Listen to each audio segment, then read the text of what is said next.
بسم اللہ الرحمن الرحیم۔ السلام علیکم۔ ہمارے پیارے نبی حضرت محمد صلی اللہ علیہ وسلم کی ولادت کے بابرکت مہینے میں آپ صلی اللہ علیہ وسلم کی شان میں حضرت حسان بن ثابت کی شاعری آپ کی خدمت میں پیش کی جاتی ہے۔ حضرت حسان بن ثابت نے آپ صلی اللہ علیہ وسلم کی ذات مبارک اور سراپا مبارک کے بارے میں بہت ہی خوبصورت شاعری فرمائی۔ آپ حضرت رضی اللہ تعالی عنہ نے فرمایا، آپ جیسا حسن، آپ جیسا حسین میری آنکھ نے دیکھا نہیں، آپ جیسے جمال والا کسی ماں نے جنا نہیں۔ ہر عیب سے آپ پاک پیدا ہوئے، آپ ایسے پیدا ہوئے جیسے آپ نے خود اپنے آپ چاہا۔ حسان بن ثابت نے اللہ تعالیٰ اور حضرت محمد صلی اللہ علیہ وسلم کو آمنے سامنے کھڑا کر دیا ہے۔ روح محمد اور رب محمد آمنے سامنے ہیں، اور یوں حسان بن ثابت کہہ رہے ہیں، یہ تخیل کی بلندی ہے، ورنہ بنایا اللہ نے جیسا اللہ تعالیٰ نے چاہا۔ لیکن یہ شاعر کے تخیل کی بلندی ہے کہ وہ روح محمد اور رب محمد کو آپس میں ہم کلام کر رہا ہے، اور اللہ تعالیٰ گویا اپنے حبیب صلی اللہ علیہ وسلم کی روح سے پوچھ رہا ہے، تو بول تجھے کیسا بناؤں؟ کہا جیسے آپ صلی اللہ علیہ وسلم نے چاہا، ویسا رب نے آپ صلی اللہ علیہ وسلم کو بنا دیا۔ تو اللہ تعالیٰ جیسے پوچھ رہا ہو، تو بول تجھے کیسا بناؤں، تیرا سر کیسا ہو، بڑا حسین، تیرے بال کیسے ہوں، ہلکی موجوں کی روانوں کی طرح گنگریالے، اے میرے نبی تیرا ماتھا کیسا بناؤں؟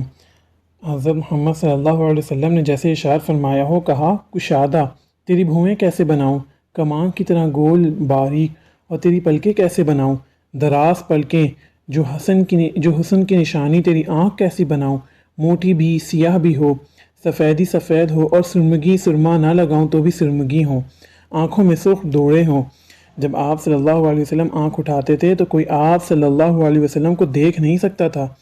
جب آپ صلی اللہ علیہ وسلم بھرپور نظر سے دیکھتے تھے تو سب نظریں جھکا لیتے تھے۔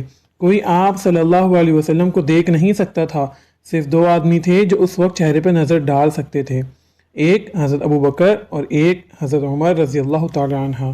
پھر اللہ تعالیٰ جیسے فرما رہا ہو، میرے حبیب تیرا رنگ روپ کیسا ہو، گال سفید اور گلابی ہوں، تیری داڑھی کیسی ہو، خوبصورت بھی ہو، گھنی بھی ہو، پوری بھی ہو، پھیلی ہوئی بھی ہو۔ حضرت جابر رضی اللہ تعالیٰ عنہ فرماتے ہیں کہ 14ویں کا چاند سر پر تھا، محبوب مصطفیٰ صلی اللہ علیہ وسلم مسجد کے صحن میں تھے، اور آپ نے سرخ دھاری دار چادر اوڑھی ہوئی تھی۔ کہا کبھی میں چاند کو دیکھتا، کبھی آپ صلی اللہ علیہ وسلم کو دیکھتا، تو آپ صلی اللہ علیہ وسلم مجھے چاند سے زیادہ حسین نظر آ رہے تھے۔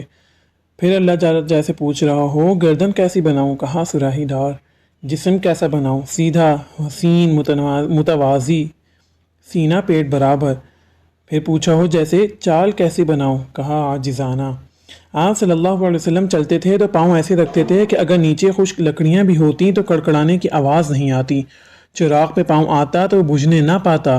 ایسی تواضع کی چال اللہ نے آپ حبیب صلی اللہ علیہ وسلم کو عطا فرمائی تھی۔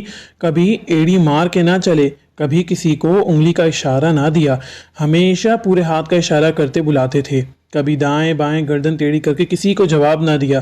کسی نے دائیں سے بلایا یا بائیں سے بلایا، یا رسول اللہ، تو آپ صلی اللہ علیہ وسلم پورا مڑ کر دیکھتے تھے اور فرماتے جی فرمائیں کیا بات ہے، پورا جسم موڑ کے کہتے جی فرمائیں کیا بات ہے، اور لبوں پہ ہمیشہ تبسم، مسکراہٹ رہتا۔